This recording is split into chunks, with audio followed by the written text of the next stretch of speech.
tried so hard and got so far. 602. Arjuna akhirnya melihat dengan jelas siapa pria besar ini. Kak Tama, kalau kamu merindukanku, katakan saja, kenapa kamu menyakitiku seperti ini? Tama tidak hanya tinggi, tetapi juga memiliki tubuh yang berkembang dengan baik, seperti gorila. Seluruh berat tubuhnya menekan Arjuna. Benar-benar berat. Maaf, Arjuna. Tama melepaskan Arjuna sambil tertawa. Dia melirik ke belakang Arjuna dengan ekspresi geram.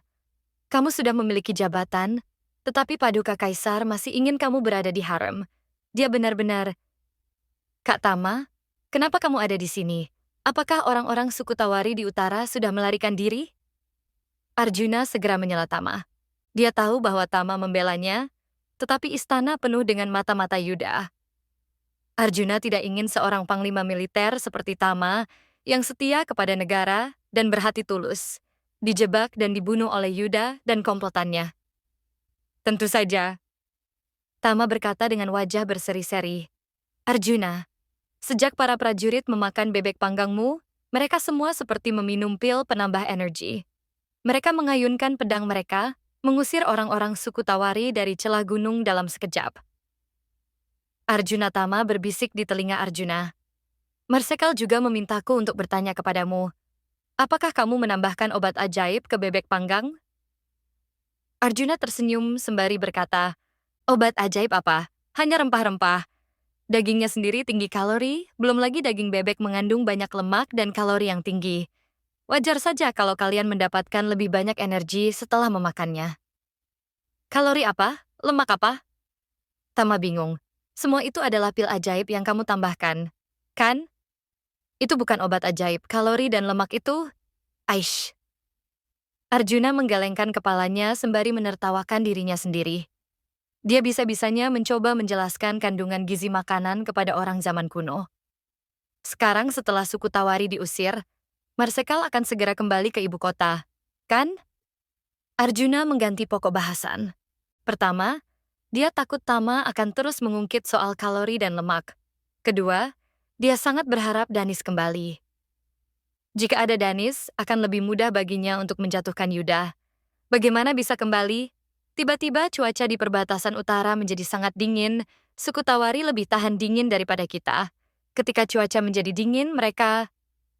Aish, Arjuna, sudah dulu, aku masih harus menemui Menteri Perang, Jana. Tama datang bagai embusan angin dan pergi bagai embusan angin. Begitu cepat. Hari ini adalah hari libur. Arjuna baru mengetahuinya ketika dia pergi ke ruang rapat. Ada satu hari libur setiap bulan, tetapi harinya ditentukan oleh Yuda.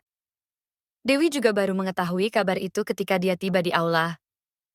Di aula kosong, hanya ada Dewi, Arjuna, Ardian, dan Galang, serta beberapa pejabat yang tidak memihak dan tidak memiliki kekuasaan nyata. Galang mengepalkan tangannya sambil berkata dengan marah, Yuda sungguh keterlaluan dan sombong. Paduka Kaisar, Galang. Dewi mengangkat tangannya, melambaikannya dengan pelan. Karena hari ini libur, sebaiknya kalian kembali dan beristirahat saja. Ini jelas merupakan peringatan dari Yuda pada Dewi, bahwa kekuatan Bratajaya masih di tangan Yuda. Jika Dewi duduk di singgasana layaknya boneka, dia masih dapat mempertahankan posisinya sebagai kaisar. Setelah Galang dan yang lainnya pergi, hanya Arjuna dan Dewi yang tersisa di aula. Suasananya sunyi, tampak makin kosong dan dingin. Dewi adalah seorang wanita. Dia yang memang kurus, kini terlihat makin jelas kurusnya. Arjuna ingin menghiburnya, tetapi sebelum dia mengatakan apapun, Dewi berbicara terlebih dahulu. Apakah menurutmu aku menyedihkan? Tanpa menunggu jawaban Arjuna, Dewi menggelengkan kepalanya dengan senyum tipis di wajahnya yang dingin dan cantik. Sebenarnya tidak masalah, aku sudah terbiasa. Kebiasaan ini buruk. Bab 603. Karena kebiasaan berarti sering terjadi. Makin mengenalnya, makin Arjuna menyadari betapa sulitnya kehidupan Dewi. Jangan khawatir, dengan adanya aku di sini, kebiasaanmu ini tidak akan ada lagi. Suara dan nada bicara Arjuna lembut. Namun, Hanya dia yang tahu bahwa ini adalah janji terpenting yang telah dia buat dalam 2 kehidupannya. Hmm?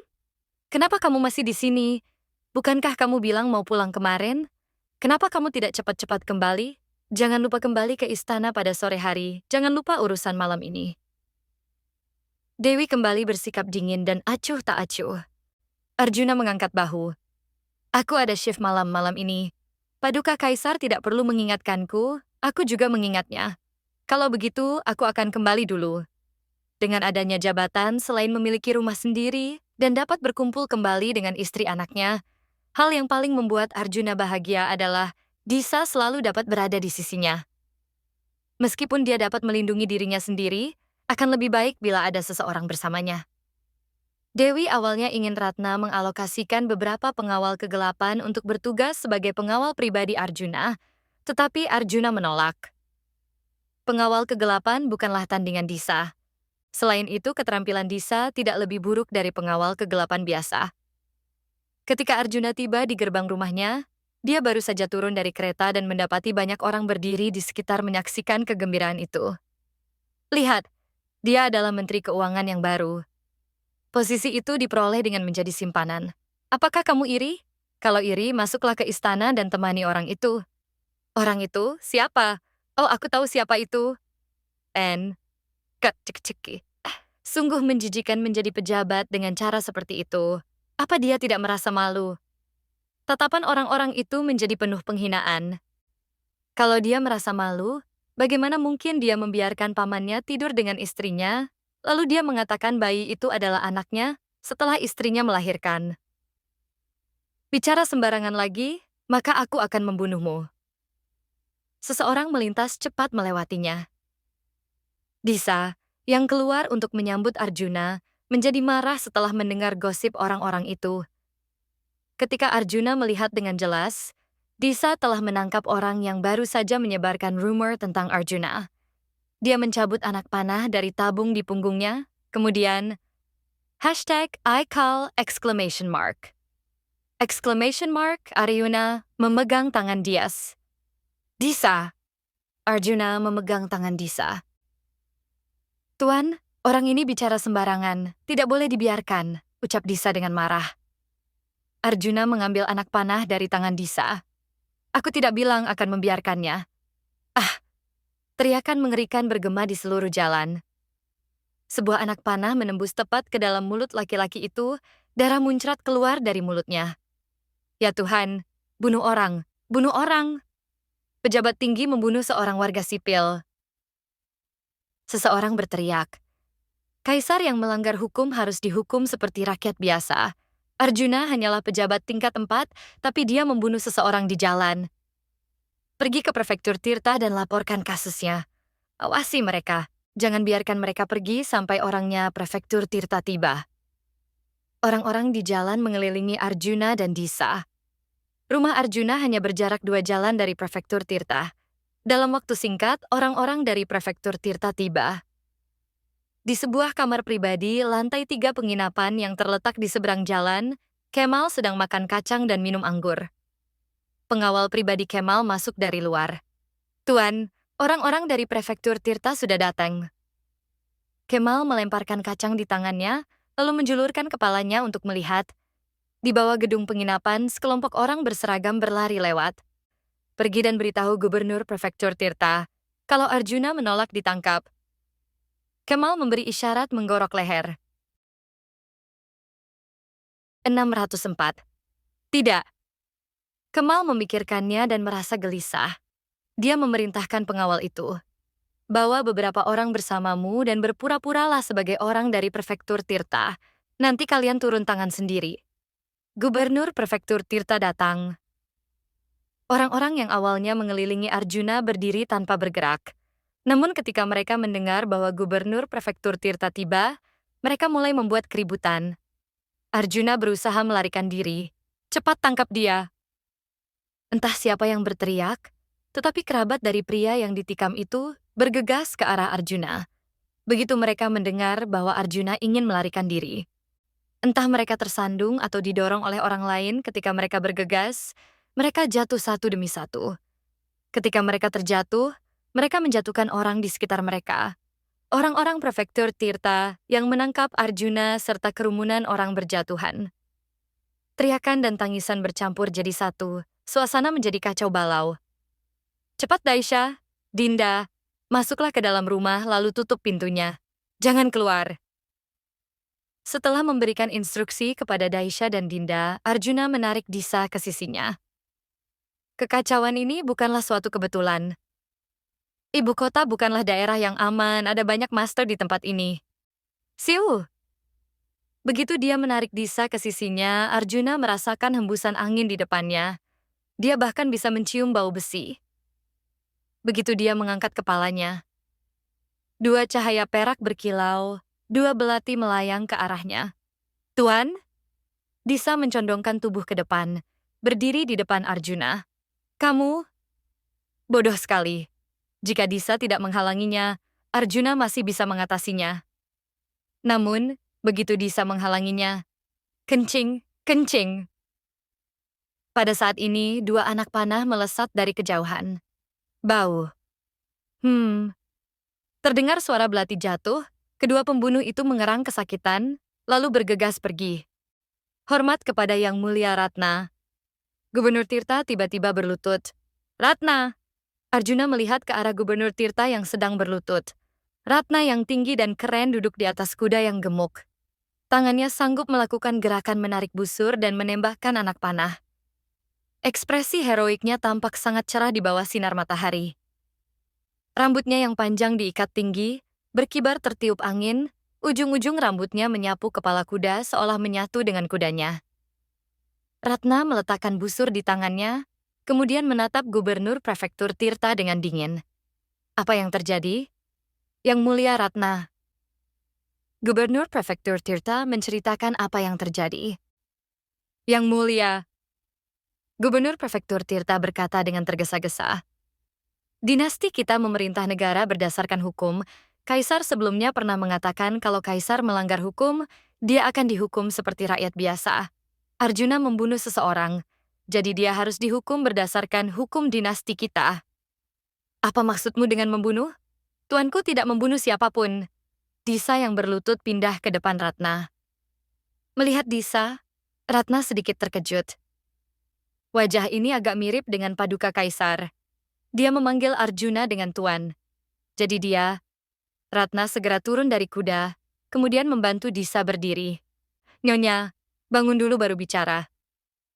Adik paduka kaisar adalah putri. Bagaimana Ratna berani membuatnya berlutut?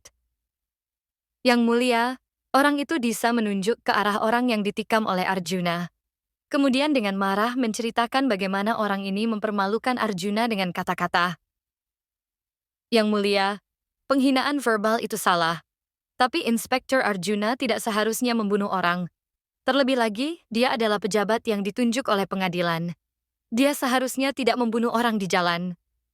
Sahut Gubernur Prefektur Tirta dengan tergesa-gesa. Dia datang atas perintah Kemal.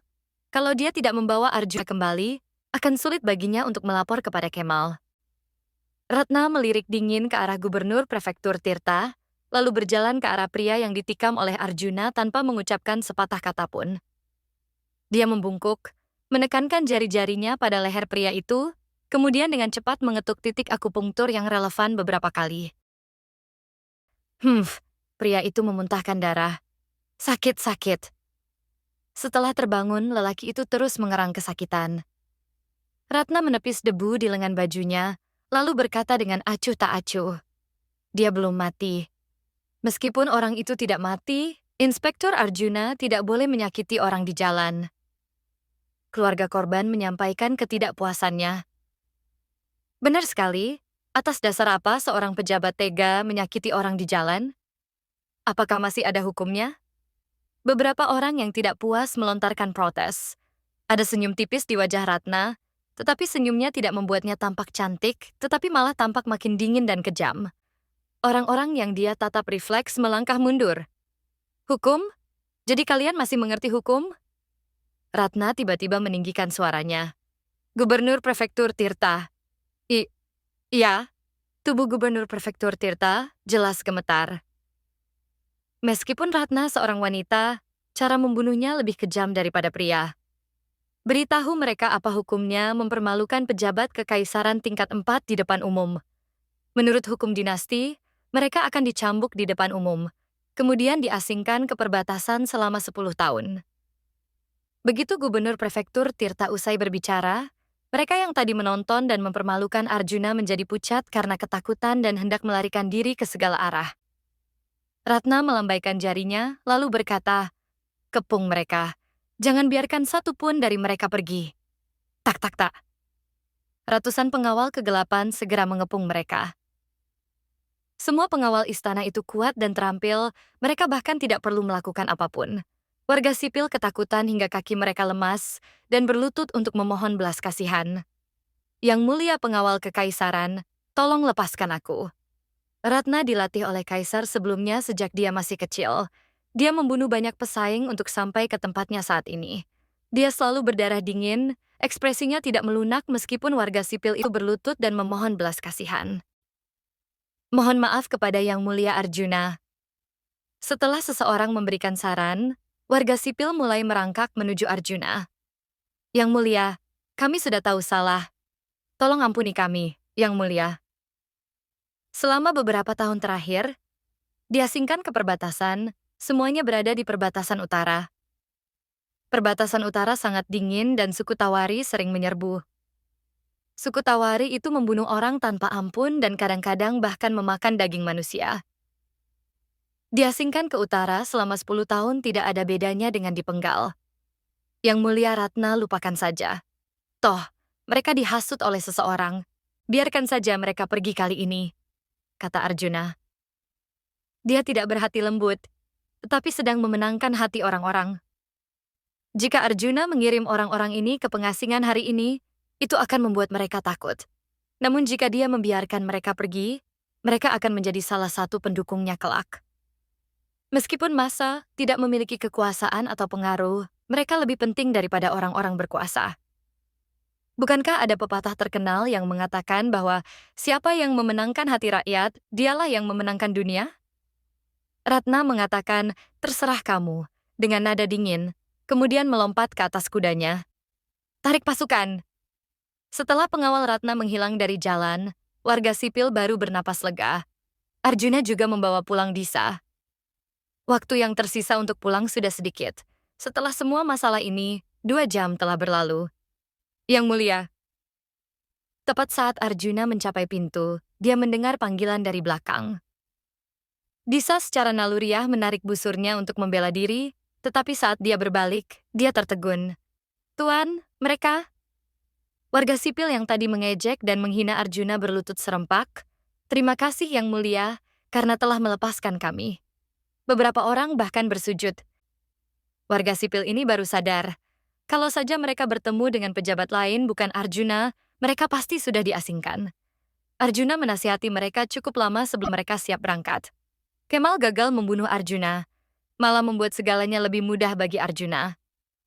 Tentu saja, dia akan diinterogasi oleh Yuda ketika dia kembali ke kediaman ayahnya. Mengunjungi Selir. Selir bijaksana Intan berbeda dengan mengunjungi permaisuri. Arjuna tidak perlu berdandan seperti Dewi. Dia hanya berganti pakaian Kasim, lalu pergi bersama Dewi. Setelah memasuki istana Selir bijaksana, Dewi berhenti di depan pembatas, lalu berkata, "Selir bijaksana sudah selesai mandi dan sedang menunggu di aula dalam. Masuklah."